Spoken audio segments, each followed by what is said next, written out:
Hi everyone, a very good morning to all of you. So today is 1st of May and I welcome you all to the Hindu newspaper analysis discussion.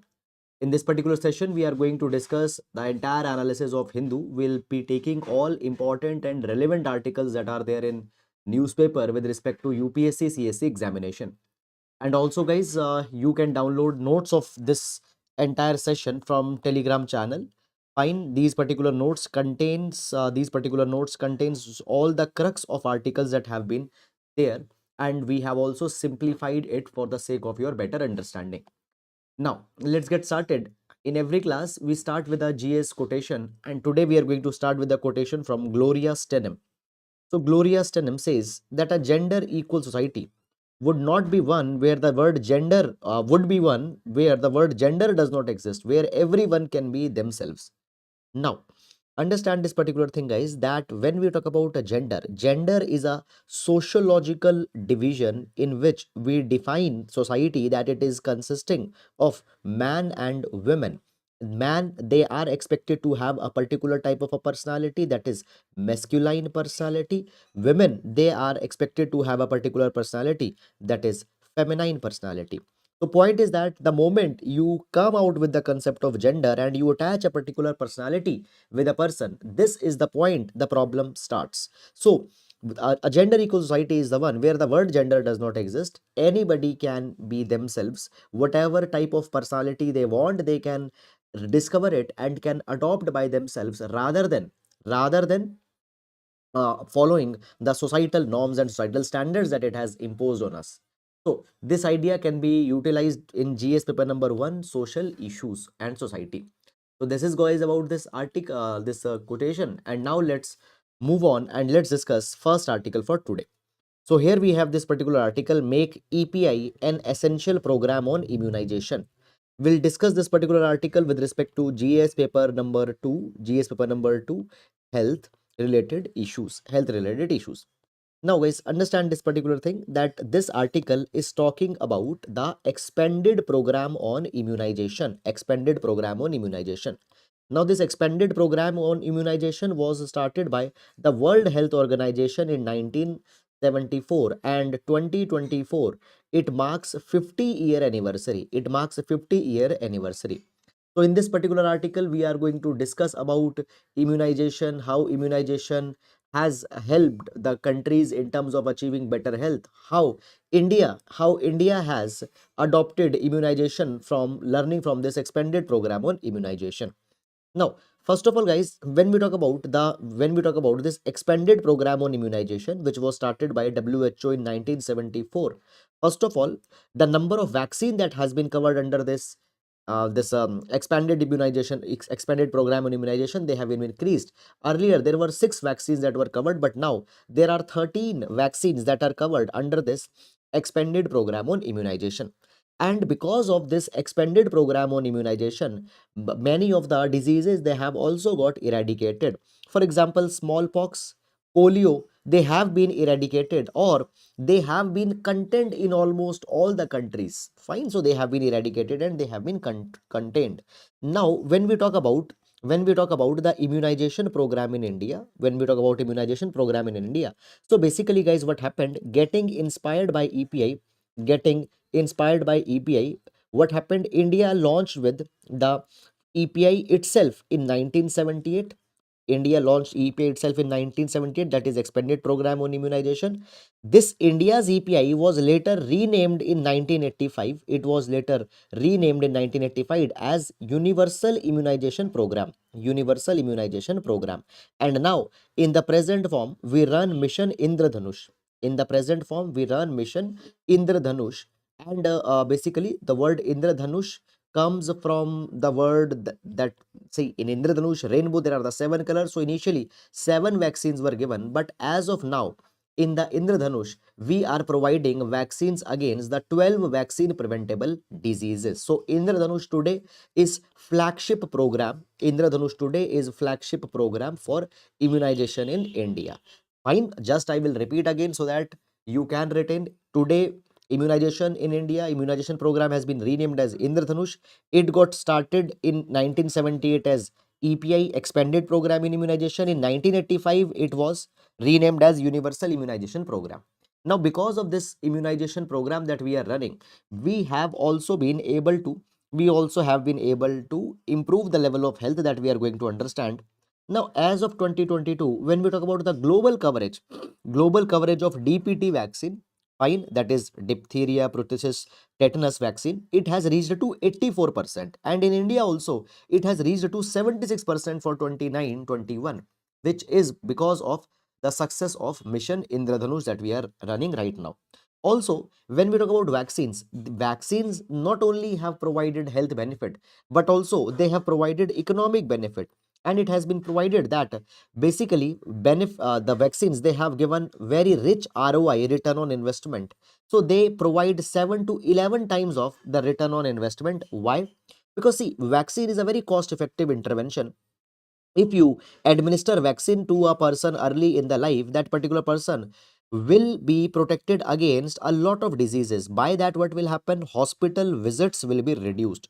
Also, if a person will be healthy, that particular person can become an important part of workforce. So workforce participation rate will increase, and all this particular thing leads to a lot of investments and millions of lives and billions of dollars in the hospital visits they are saved. So vaccine is a health plus economic imperative, is health plus economic imperative. Now also, it has been provided that there recently have been a decline in childhood immunization coverage. Now this particular data is provided by UNICEF in its 2023 report.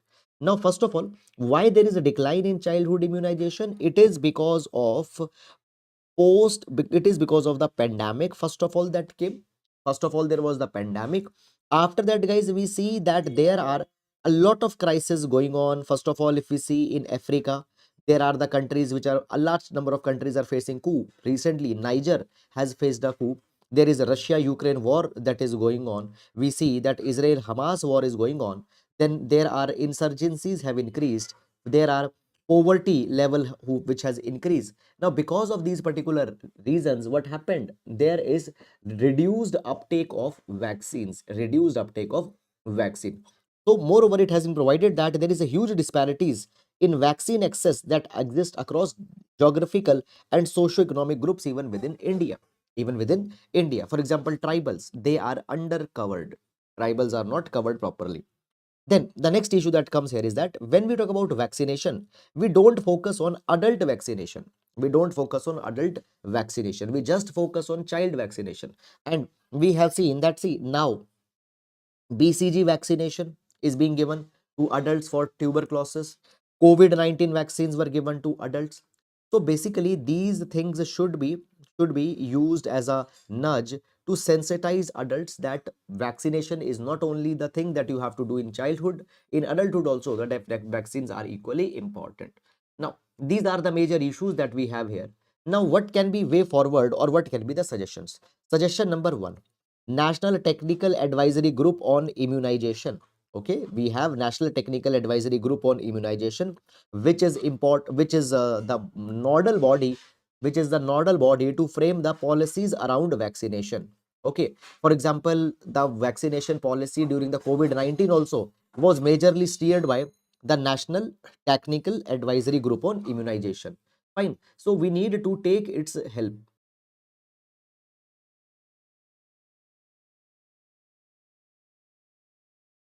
Fine.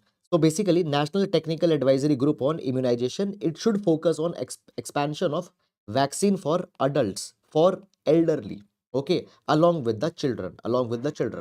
Though from time to time, Indian government has also come out with the expedited approaches towards immunization. For example, Mission Indradhanush 2.0, Mission Indradhanush 3.0 have been started. Okay, the next is education and awareness plays a very important role. So basically, there are a lot of myths against vaccines that are there. Many myths are there. For example, vaccines, they cause impotency. Vaccines lead to increased risk for heart attacks, strokes, etc. Now, sometimes basically these particular things are myth, which because of which what happened? a problem of vaccine hesitancy develops. A problem of vaccine hesitancy develops. And this is something that you might have observed during COVID-19. So, this is something that is to be countered by proper education, communication strategies. Social media is to be used. Professional network of doctors are to be used. Doctors which have social media following, they should come out and should educate people with respect to benefits of vaccination. The next thing is there that what we need to do, we need to encourage medical institution to research the disease burden and to uh, um, um, sorry, yes, research institutions, they need, what we need to do, we need to encourage research institution, medical institution to research the disease burden among adults, so that we can understand that which diseases particularly impact adult people more, and on that particular diseases vaccines, either if they are not there, they are to be developed, and if vaccines are there, they need to be procured and need to be included in universal immunization program of government of India. Then the idea of inclusive immunization. So if you remember, we have seen that in the case of India also, there is geographical and socio-economic disparity that is there. Certain areas, their vaccination rate are low, certain type of people, find particularly tribal people, poor people, their vaccine uptake is less. So we need to ensure that vaccination or Indradhanush should be inclusive Indradhanush, and underrepresented groups, vulnerable groups, fine, they should be covered. We need to move beyond the children. Adult should be covered, elderly population should be covered, people who are particularly vulnerable to a particular disease, they should be covered here. Fine. So this is about it, and now we'll be moving to next article. A need for the use of labor statistics. A need for the use of labor statistics. Guys, today is 1st of May, and 1st of May is observed as International Labor's Day. Inter International Labor's Day, or also it is observed as May Day. It is observed as May Day. Fine. So, in this particular article, what this article is talking about? This article is talking about the need of collection of proper data with respect to the labor's conditions. Because if you don't have proper labor statistics, you cannot come out with the evidence-based decision making. You cannot formulate evidence-based decisions. Okay. If you don't have proper data, fine, we cannot assess which policies have helped the labor, which policies have not helped them. Now, so point is that labor statistics, they play a very important role in the dynamics of industrial relation system and labor markets. In the dynamics of industrial relation system and labor market, IRS, LM. Keep this word in your mind because it will come later word in article. Now, first of all, it has been provided that when we talk about the labor and related issues, first of all, in India, social dialogue process is missing. Social dialogue process is missing. Dialogue process between laborers and between employers is not there. Often trade union, they don't have bargaining capacity to bargain with management. Why? Because they don't have data with respect to exploitations that they have faced. They don't have the evidence. Why they don't have evidence? Because labor statistics are not there. The next issue that comes here is that, guys, you see this particular thing, that in India, labor bureau labor bureau provides the administrative data on strikes, trade unions, labor inspections, but the problem is that the labor bureau's data, it is rarely updated. Also, it has not been expanded. More areas have not been covered under the labor bureau's data. Now, when we talk about economic data, so economic data, they are updated, they are very rigorous. For example, periodic labor force survey report is conducted by NSO, which contains a lot of detailed data. In the same way, inflation, etc., economic data, they are collected regularly, they are updated, and they have been expanded, but that doesn't happen in the case of labor statistics in India. This is one problem. The next issue that the article is talking about is that sometimes employers, what they do, they use the arguments from neoliberal scholars such as Besley and Burgess. Now they advocate about labor reforms. Now you might have heard about this particular word, ease of doing business. Now, ease of doing business is promoted as a panacea. Panacea means a magic pill that will solve all the problem. And always it is said that if there will be robust labor rights, if there will be robust labor rights, then ease of doing business of India or any country will be impacted. So therefore, in the name of labor reforms, name of labor reforms, easing of firing regulation, reducing the power of trade unions, they are always floated as solution. And even these things have been supported by World Bank, IMF. Okay. Also, it says that the labor inspections should be diluted, self inspection should be allowed to the companies, etc. But these particular things might not protect the rights of laborers. Then after that, the next issue that comes here is that there is a gap in labor data. Fine, statistics on labor inspections, the outcome of labor inspections, whether industries are following the safety norms, etc., with respect to labor. These data are not released. Fine, retrenchment. Fine, if a company is closed, fine. What happens with the laborers in that particular case? That is all the issue that we have. Fine. Then after that, next is that what can be way forward, what can be suggestions or solutions in this particular direction. So number one way forward is that we need to enhance the data collection, and in this capacity unions, they should play a proactive role in collecting data. That data should be compiled. So basically, as we have industry specific data, for example, NASCOM collects the data for IT sector. In the same way, different segments of laborers involved in manufacturing sector, within manufacturing sector, laborers involved in automobile sector, laborers involved in the steel sector, cement sector. We need to have that segmented data. Also, it has been provided that trade unions, they need to build productive relationships with academic institutions, as these academic institutions can carry surveys on the behalf of these trade unions. This is something that can be done. Also, it has been provided that by generating valid, comprehensive, and reliable statistics, evidence-based arguments can be floated by trade union. Now, trade union, they seek reforms from government, but often when they are seeking reforms, they don't have credible data to support their argument. So, if there will be credible data, then what can happen? Okay, credible data, it can help the evidence-based arguments by the trade unions. Trade unions' influence can be enhanced. The social dialogues will be more productive. Okay, and then finally, what we need to do? There is a need for robust campaign, public demonstration to highlight the importance of good labor statistics, to highlight that why labor data is crucial, how labor data, why and how labor data is crucial. This is something that has to be done. So this is guys all about this particular article, and let's move to next article. Implementing Street Vendors Act. Okay, Implementing Street Vendors Act. Now again, this article will be seeing with respect to GS paper number 2 and GS paper number 3, social justice, labor issues. Social justice and issues related to labor issues.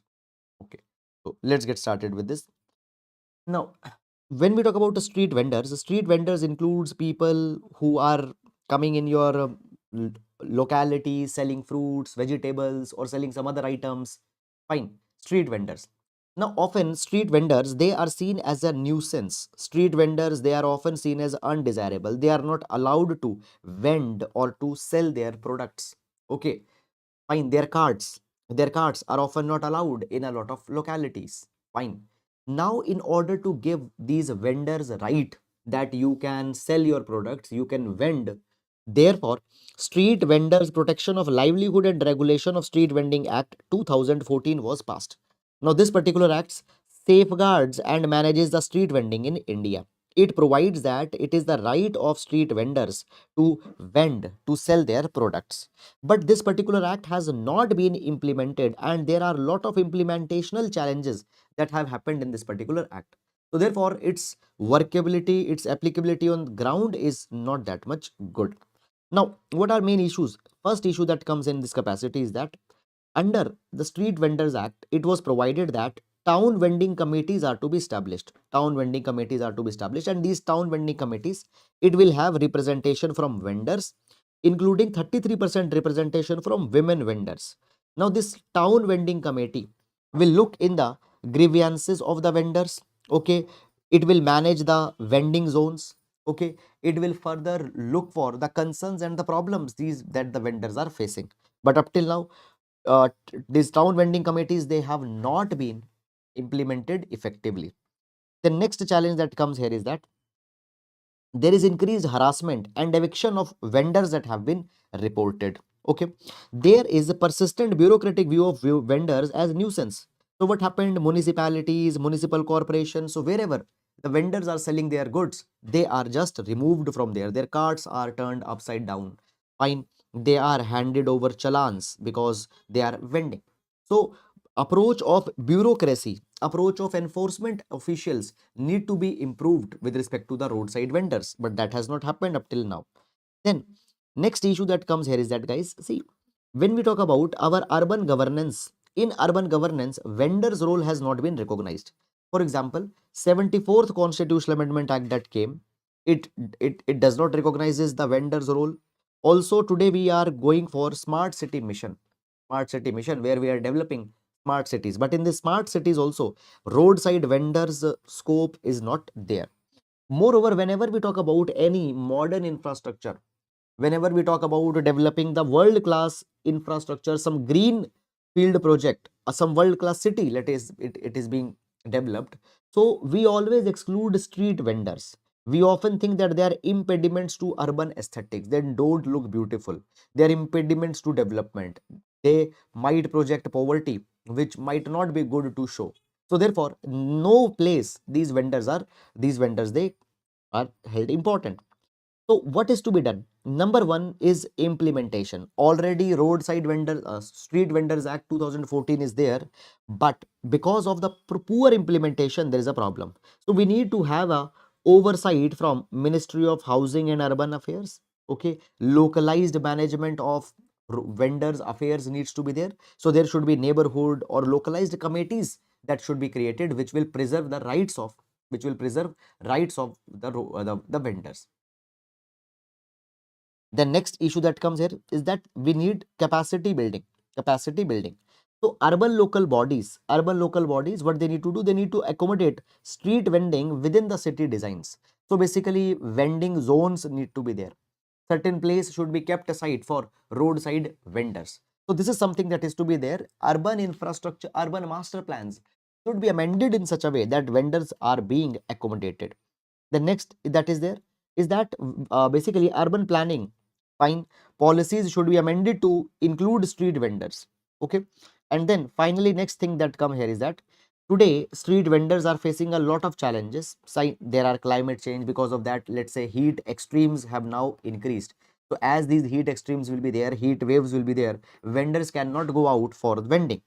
These vendors are facing challenge from e-commerce. Today at e-commerce platforms with a lot of convenience and often sometimes cheaper products you are getting. So therefore you don't prefer to buy goods from roadside vendors. Okay. So this is something that has been there. Now what we need to do, we need to better utilize National Urban Livelihood Mission to support the street vendors. Fine. So this is something that is to be done. Now moving on. And now we have next article about the redistribution of wealth. Now, this article will see with respect to GS paper number 2, GS paper number 1 and GS paper number 2, issues related to poverty and inequality. Issues related to poverty and inequality, GS 1 and 2, we are going to see this article. So, let's discuss this article. So, basically, if you are following news, not a newspaper, but news. If you are following news, you might be knowing that there is a controversy that is going on. There are heated exchanges going on between ruling government and opposition government. So what happened? Prime Minister in one of a rally in the Rajasthan said that the political party which is right now in the opposition, they are planning that if they came to the power, they'll take lands, properties of people, and these will be redistributed. These will be redistributed. So this is something that is happening. So there is debate going on that whether that is right or not, and even the Congress, they say that we don't mention such kind of things. Also, basically redistribution of wealth, fine, is it justified, can it be done? Even Supreme Court, what they have done, they have constituted a 9 judge bench to interpret the DPSP. And if you remember, just I think 2-3 days back, in this particular article direction, we have seen one article also. So Supreme Court nine judge bench has constituted this committee to interpret the DPSP. And here this particular committee is going to interpret that what is the scope of ownership and control of material resources. Okay, again I'll explain what is this 9 judge bench committee is going to do. It is going to understand the scope with respect to ownership and control of material resources. Now see, we have article 39b and 39c. Now they are contained in part 4 of the constitution, that is DPSP, directive principle of state policy. Now what the DPSPs are in the most simple terms? DPSPs are the directions. DPSPs are the directions that have been given by center, that have been given to the government. That okay, you should do this. Fine. Now within DPSP part 4, this article 39b and 39c. What they provide? They provide that ownership and control of material resources of society should be distributed to serve the common good, and the operation of economic system should not result in concentration of wealth. So economic system should not result in the concentration of wealth. There should not be few people who are super rich and then there are large number of people who don't have any money, who don't have and who don't even have survival viability. So concentration of wealth should not be there. Fine. Society's resources should be distributed to ensure common good. This is something that has happened. Now, when we talk about, guys, this particular avoidance of concentration of wealth, fine, material resources, division in the society, all these particular things happen, all these particular things are happening as a measure to reduce inequality, Okay, this is one thing. Now, one more reference, guys, we are going to take. So basically, when we talk about fundamental rights. So originally within fundamental rights, there is article 19 subclause 1 subclause F. What it provided? It provided guaranteed right to property. Secondly, there was article 31, and article 31 provided that the state shall pay compensation in case of acquisition of any private property. So article 19, just a minute, yes. So article 19 and article 31 provided lot of so basically what happened, it provided power to people that their properties cannot be snatched. Now at the time of independence, government wanted to come out with the land reforms, because through land reforms, land is to be given to tiller, land is to be given to poor farmers. Also land is to be acquired for the construction of public assets, for example for expansion of roads, railways. For that also you need land. Fine. Now government came to this particular conclusion that we need a lot of land, but if giving compensation will become a fundamental right, then land acquisition might not happen, or there might be a problem that might come in land acquisition. And what happened actually?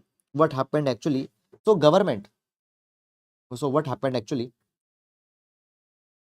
So government through 44th Constitutional Amendment Act removed right to property from Article 31 and it was inserted in Article 300A. It was inserted in Article 300A so that the people cannot seek compensation as their fundamental right. Okay, so that people cannot seek compensation as their fundamental right. So this is something that has happened in the past. Now further moving on, guys, when we talk about the measures with respect to reduction of inequality, distribution of material resources, I told you that these issues come from DPSP, Directive Principle of State Policy. Now, suppose I talk about social justice in DPSP, and I'm saying that the inequality is to be reduced. Why inequality is to be reduced? By because it's provided in DPSP. Now, okay, in order to reduce inequality, what I'll do, I'll take the money from rich people and will give this money to poor people. I will give this particular money to poor people. Now, if this particular kind of a thing happens, then it might lead to a lot of problem. Okay, so point is that what is the scope of this DPSP? In the name of DPSP, can you take away the fundamental right of the people? So in Golaknath case, first time what Supreme Court said that fundamental rights are actually supreme. They cannot be abridged. They cannot be taken away or diluted to implement a DPSP. However, in Minerva Mills case, what happened? Supreme Court ruled that constitution exists on balance between fundamental right and DPSP. Both are needed. Now, what is the current debate that is going on? So basically, in past, inequality has been a very big problem for India. In start, we came out with the socialistic model of economy, and as per this socialistic model of economy, what we did, we gave state a bigger hand, and nationalization of banks happened, nationalization of insurance happened, high rates of direct taxes were there, so that the money that will be collected can be invested in nation building. There was inheritance, there was estate duty, inheritance tax. So suppose you inherit some property, some land from your father, fine, you need to pay inheritance tax. That was there. After that, there was also MRTP Act, that is Monopolies and Restrictive Trade Practices Act, which aimed to ensure that no company becomes a monopoly. Now, these particular things make India a closed system. These particular things make India a closed system. And a new industrial policy came in 1991, and this new industrial policy wanted to empower market forces. Liberalization came, privatization came, globalization came, MRTP Act, which was brought to which were brought to avoid monopolies. It was replaced with Competition Act of 2002.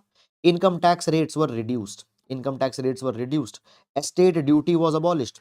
Estate duty was abolished. Wealth tax was abolished in 2016. So what happened? What happened? People were given the avenues for growth. But because of these particular reforms that have come post 1991, what happened? As avenues for growth have been opened up, it has also increased inequality. It has also increased the gap between rich and poor. And according to World Inequality Lab report, it's provided that 10% of the country's population, they are owning 65% of they are owning 65% of wealth and 57% of income. So 65% of wealth and 57% of income, it is held by these top 10% people. Bottom 50% people, they have just 6.5% of wealth and 15% of income. 15% of income. So rich people have got all the benefit post 1991 reforms. In fact, rich became rich, poor became even more poor. So this is problem that has happening. Now government says that inequality is to be removed. Inequality is to be removed. And therefore, Congress's manifesto, it includes that we are going to take measures for poorer sections. 1 lakh rupees per annum will be paid to women from the poor family. Also, Mr. Rahul Gandhi, he has said that there will be a financial survey that will be done to ascertain the wealth, how many people are holding the wealth, and on the basis of that particular survey, this particular wealth might be distributed to the people.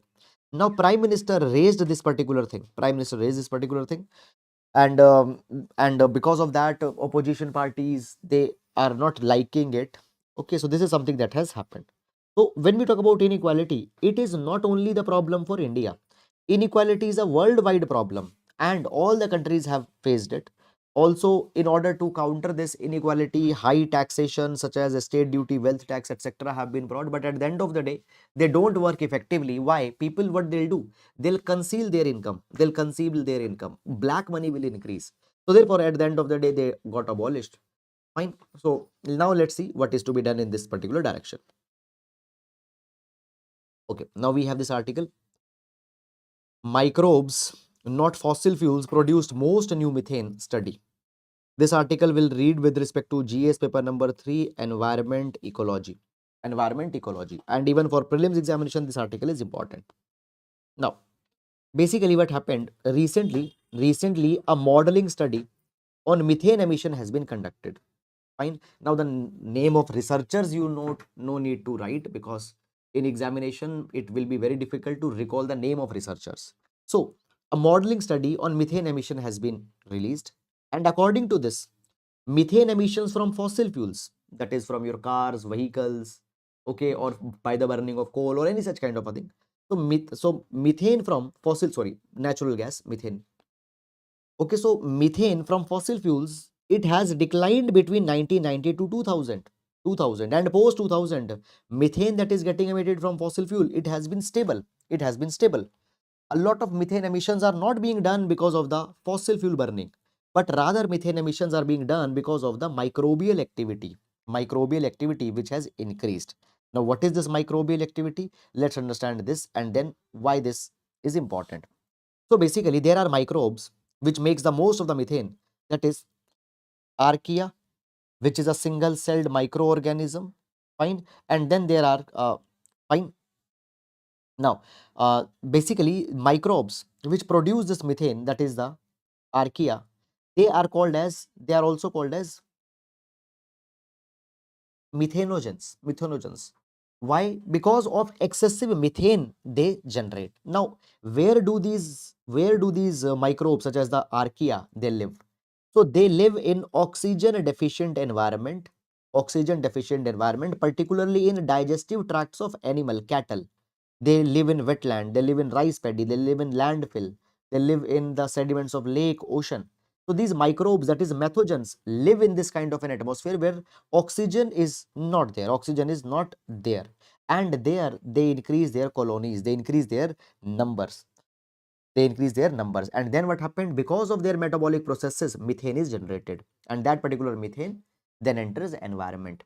Now, when we talk about India, in India, we have one of the largest population of cattle. We have a large area which is under, there's a large area which is under wetland, paddy, etc. So they are emitting lot of methane. Fine. Now, when we talk about methane, guys, methane has a higher global warming potential. For example, when we talk about normal CO2, methane has a global warming potential of 28 to 60 times. Initially, global warming potential of methane is 50 to 60 times. Then over some time, it goes to 28 times. Means the heat, or let's say climate change, that will be caused by 28 grams of CO2 that can be done by the 1 gram of methane. And from where these methanes are getting generated? From singles from the microbes such as the archaea, fine, which was also called as the methanogens. I'll ask you to keep this particular name in your mind, methanogens. Now in India, we have a lot of wetlands, we have a lot of agriculture, paddy fields, cattle population is very high. So therefore, it is partly the reason for rising methane emissions in the context of India. So this is about all the important articles that we have here, including the science page also, text and context, editorial. So I hope that you have understood it. Now guys, beyond that, I didn't find much important articles which will have utility for your examination day. Okay, prelims or mains examination. So always keep this particular thing in your mind, that when you are preparing for examination, when you are preparing for the paper, when you are reading the newspaper, ensure that you are doing it for exam sake, not just as a hobby. Fine. So therefore, identification of relevant articles is very important. Okay. So this is guys all about it. And now we'll be meeting tomorrow. Till then, please take care of yourselves. Thank you so much.